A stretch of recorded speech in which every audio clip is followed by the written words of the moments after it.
let's talk about Harry and Meghan. Meghan, you may not be particularly surprised to know her popularity has fallen to a record low of -47.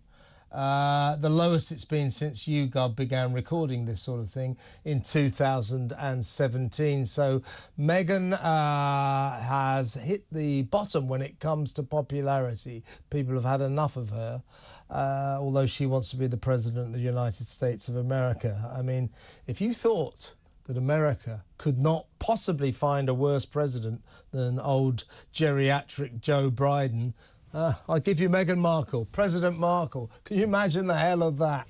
What would you think she'd do? 0344 499 1000. She'd probably issue a law that we all had to write on fruit saying we are strong, like she did with those bananas when she visited a sex workers charity.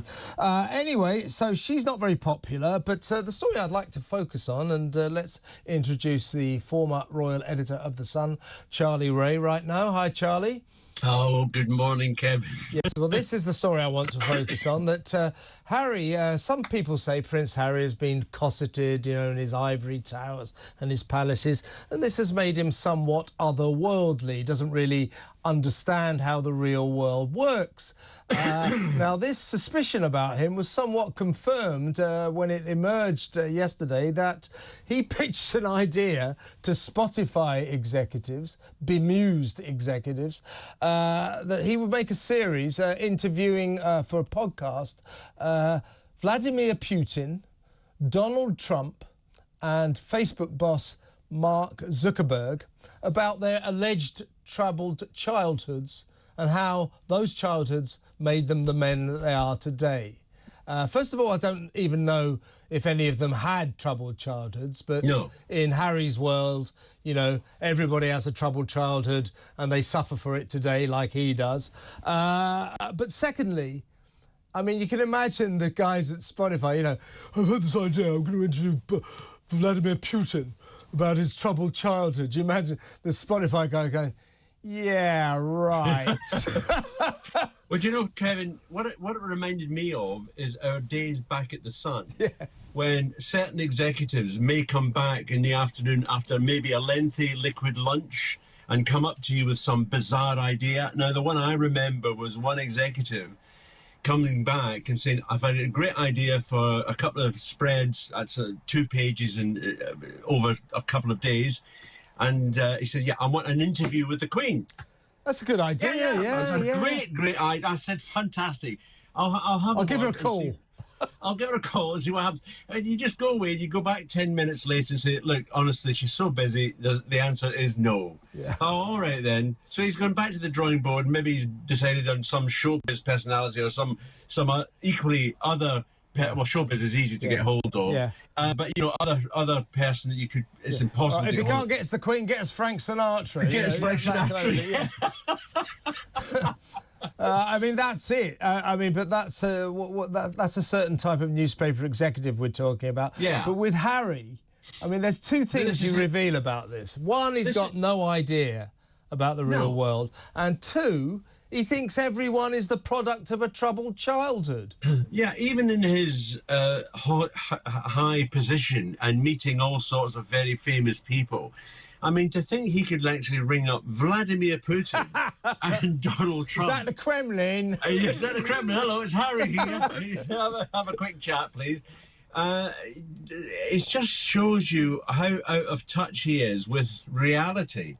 And even, as you quite rightly said, the Spotify guys were left with scratching their heads and thinking, yeah, great ideas, we'll have a proper look at it. And of course, obviously nothing ever came of it. Now, that would be great Spotify podcasts. Oh, yeah. If you could ever get that sort of thing. But it's a realization that he thinks he could get hold of these people.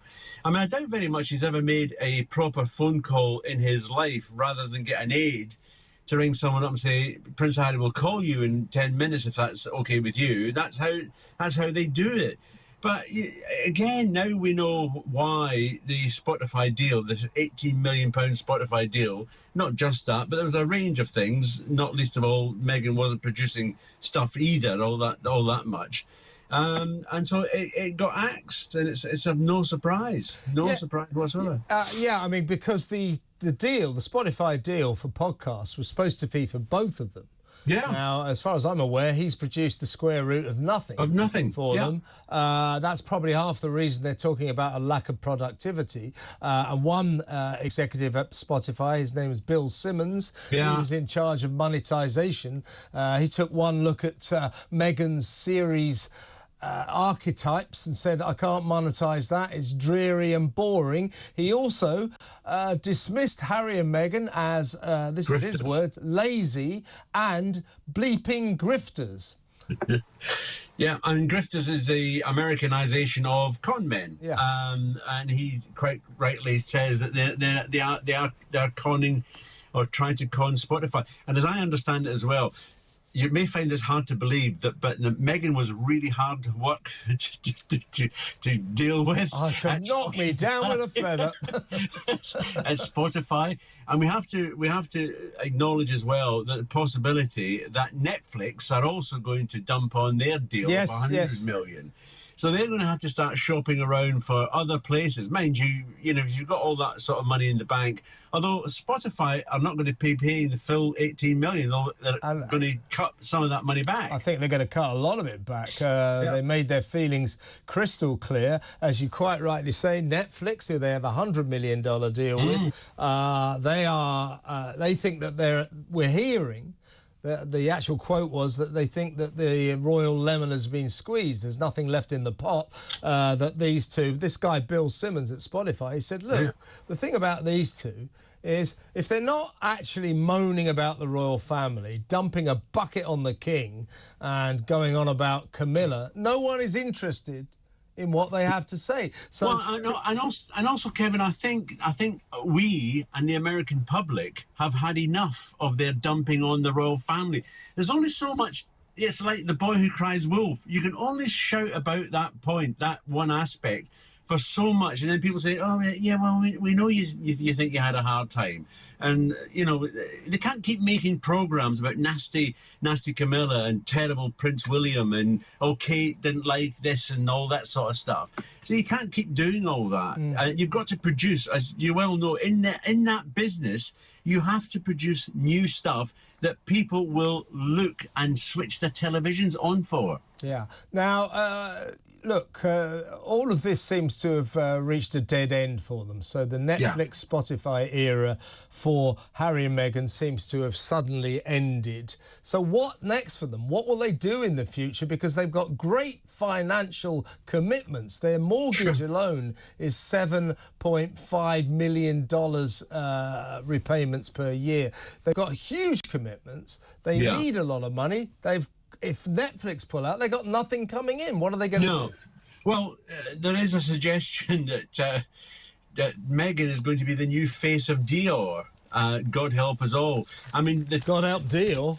Well, God help Dior, because already there's people on Twitter, saying, please, don't do this. We like your product, but if you could start bringing in Meghan Markle to represent you, then we're not going to. We can go somewhere else.